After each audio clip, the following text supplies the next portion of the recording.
हमारे सब्सक्राइबर की एक बहुत यूनिक सी रिक्वेस्ट है और वो चाहते हैं एक ऐसी गाड़ी जो 10 लाख रुपए ऑन रोड में उनको मिले, ऑटोमेटिक मिले और उसमें क्रूज कंट्रोल भी हो। तो बहुत ही ज्यादा यूनिक और एक प्रैक्टिकल सी डिमांड है उनकी, जो कि मेरे हिसाब से बहुत अच्छी बात है कि भाई किसी को पता है कि उसको एग्जैक्टली क्या चाहिए। उनको कोई फालतू की उनको सनरूफ ये वो सो कोई फीचर नहीं, उनको ये पता है कि मेरी गाड़ी 60% हाईवे पे चलती है, 40% सिटी में चलती है और बम्पर टू बम्पर ट्रैफिक पे चलती है।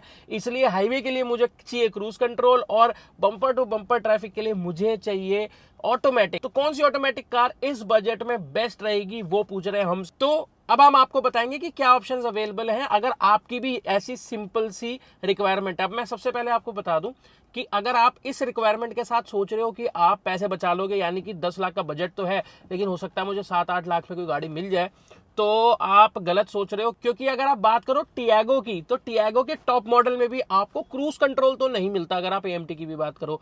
वहीं अगर आप इग्निस की भी बात करो तो इग्निस के टॉप मॉडल में भी आपको क्रूज कंट्रोल नहीं मिलेगा।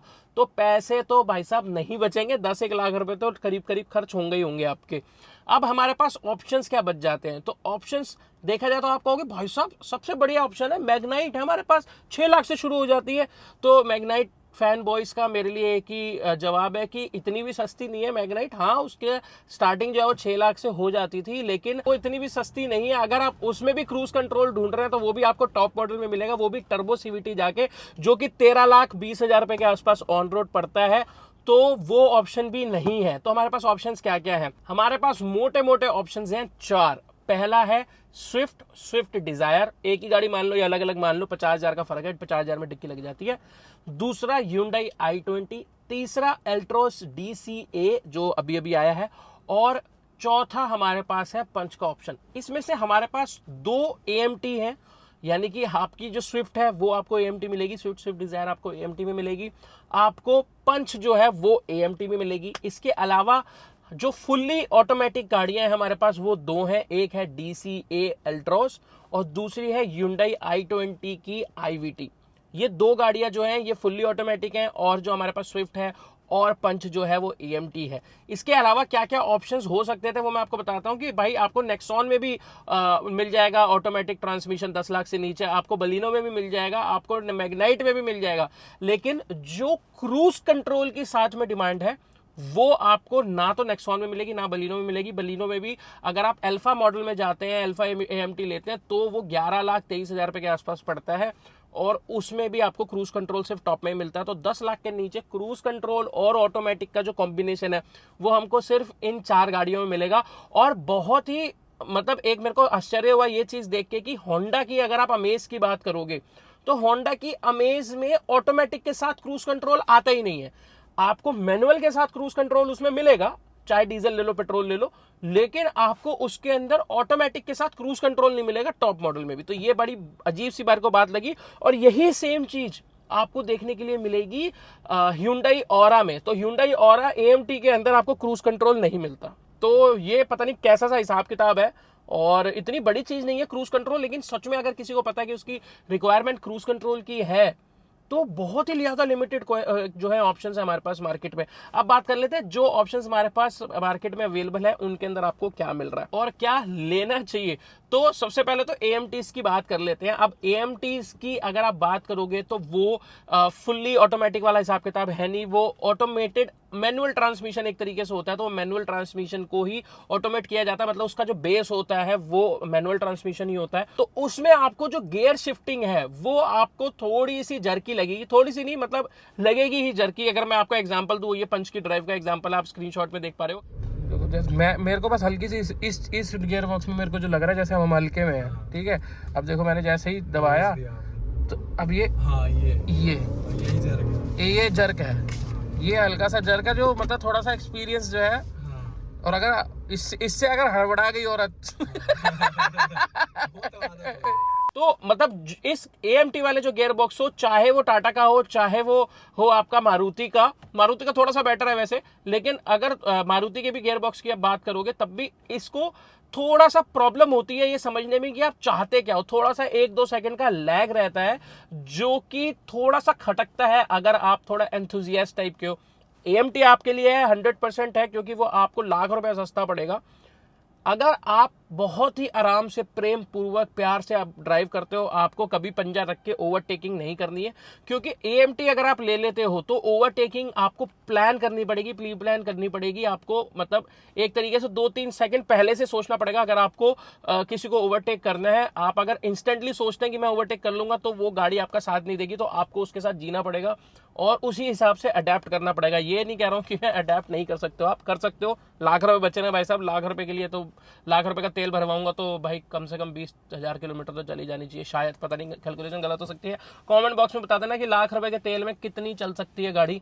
बाकी अगर हम बात कर लेते हैं बाकी के हमारे जो 2 ऑप्शन है वो है Hyundai i20 स्पोर्ट्स IVT, जो कि CVT ट्रांसमिशन है, जो कि सबसे ज़्यादा पुराना, रिलायबल और बहुत ही ज़्यादा मतलब रिनाउंड एक ट्रांसमिशन माना जाता है। तो अगर आप सेफर साइड प्ले करना चाहते हो, अब मैं इसमें ये बातें नहीं कर रहा हूँ कि इसमें ये फीचर मिलता है, ये फीचर मिलता है, मैं फीचर्स को कंपेयर नहीं कर रहा हूँ क्योंकि फिर ये वीडियो बहुत बड़ी हो जाएगी और आपको आपका जवाब नहीं मिल पाएगा।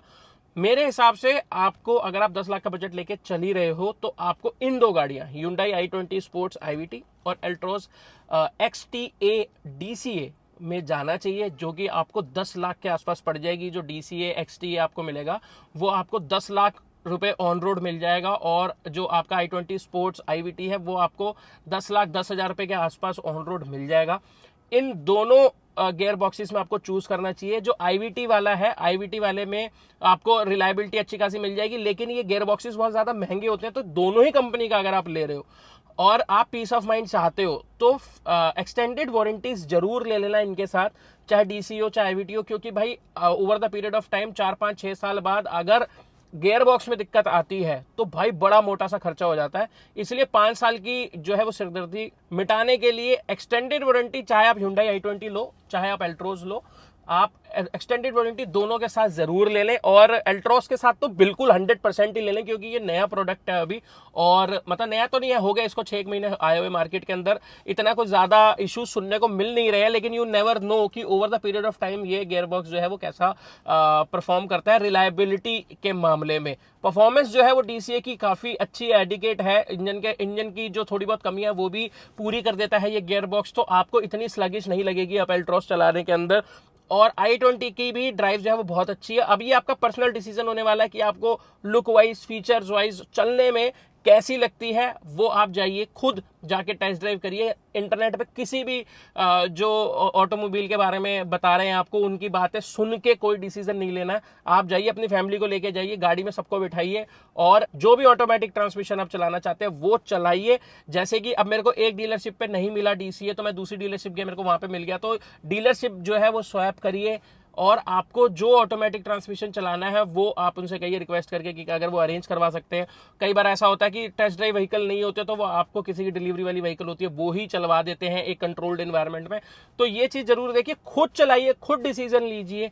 मेरे हिसाब से इस बजट के अंदर Altroz XTA जो DCA वाली आती है वो और Hyundai i20 स्पोर्ट्स IVT जो है वो बेस्ट ऑप्शंस रहेंगे, क्योंकि अगर आप इतने पैसे खर्च रहे हो तो आपको AMT तो नहीं लेना चाहिए। स्पेशली अगर आप क्रूज कंट्रोल के साथ ले रहे हो तो पंच आपको पड़ेगी क्रूज कंट्रोल के साथ एक कंप्लिश वेरिएंट 9,20,000 रुपये, 10,000 रुपये की, और आपको स्विफ्ट जो है वो 9,90,000 रुपये की पड़ेगी। तो स्विफ्ट जो है वो ऑब्वियसली ओवर प्राइस्ड मैं कहूंगा इसको यहाँ पे। भाई पता नहीं किस चीज के कुछ ज्यादा ही पैसे ले रहे हैं ये जो है मारुति वाले, अलग ही कॉन्फिडेंस में चल रहे हैं। अगर आपको कोई और ऑप्शन इसके अलावा दिखता है मार्केट के अंदर और जो मैंने मिस आउट कर दिया हो, तो कमेंट बॉक्स में जरूर बता देना। ये ईमेल एड्रेस लिखा हुआ है, अगर आपकी कोई ऐसी क्वेरी है जिसपे आपको चाहिए कि हाँ जी मेरे पास क्या क्या ऑप्शंस अवेलेबल है, मुझे सीधा जाके क्या पूछना है, क्या देखना है और इधर उधर जो है, क्योंकि अगर आप शोरूम में जाते हो तो आप एकदम से भन्ना जाते हो, क्योंकि उस प्राइस ब्रैकेट में बहुत सारे ऑप्शंस रहते हैं और अगर आपको नहीं पता होगा कि आपकी रिक्वायरमेंट क्या है और आपको कौन सी पर्टिकुलर गाड़ी चलानी है और देखनी है, तो फिर आप 25-30 दिन जो अपने वेस्ट कर दोगे, उसके बाद भी आपको समझ नहीं आएगा कि यार मैंने 10-15 दिन जो है रिसर्च कर ली, किया क्या। तो अपनी रिक्वायरमेंट्स मेरे को इस ईमेल एड्रेस पे भेजो, ऐसी वीडियोस में बनाऊंगा आगे उन रिक्वायरमेंट्स पे और आपको बताऊंगा आपकी रिक्वायरमेंट के हिसाब से बेस्ट गाड़ी आपकी कौन सी होनी चाहिए। बाकी अगर आप भी अपना कोई एक्सपीरियंस शेयर करना चाहते हो और आप दिल्ली NCR से हो तो भी आप इस ईमेल एड्रेस पे ईमेल कर सकते हो। हम बात कर सकते हैं, मिल सकते हैं और आप भी एक्सपीरियंस शेयर कर सकते हो। आप कौन सी गाड़ी चला रहे हो, कब से चला रहे हो और आपका क्या एक्सपीरियंस है। कोई अगर इश्यूज आ रहे हैं और आप पब्लिक के सामने लेके आना चाहते हो कि भाई साहब मैं ये वाली गाड़ी चला रहा हूँ, मेरे को ये इश्यूज आए, आप मत लेना, या कुछ भी ऐसा सा केस है, तो भी आप ईमेल कर दीजिए और हम मिलने की कोशिश करेंगे जल्दी से जल्दी। Thank you for watching.